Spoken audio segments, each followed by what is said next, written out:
এই ইসলাম এটা হিন্দুদেরও ধর্ম। ও মানে না, আমি কি করব? কথা কন।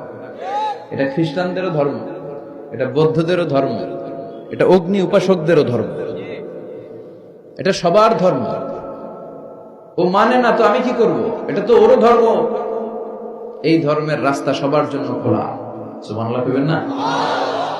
কোন হিন্দু ভাই যদি এসে বলে, হুজুর আমি এফিডেভিট করে নিয়ে আসছি, আমি হিন্দু ধর্মে থাকতে চাই না, আপনি শাহাদা বানিয়ে আমারে পাঠ করান, আমি মুসলমান হব, এই কথা বলার সুযোগ আছে? যে না, তোমার ঢোকার সুযোগ নাই।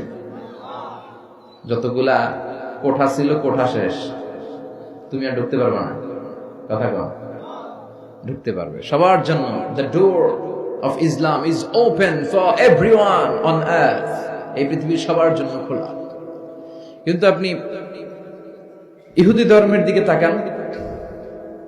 ইহুদি ধর্মের একটা পদ্ধতি হচ্ছে, কেউ চাইলে ইহুদি ধর্ম গ্রহণ করতে পারে না। এটা জানেননি আপনারা?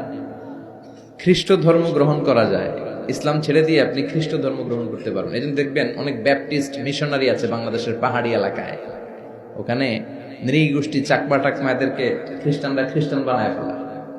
তারপর উত্তরবঙ্গে মঙ্গা পীড়িত এলাকা, ওখানে টাকা পয়সা দিয়ে আমাদের অনেক মুসলমানরাও খ্রিস্টান বানানোর চেষ্টা করে, কারণ খ্রিস্ট ধর্মে এটা আছে।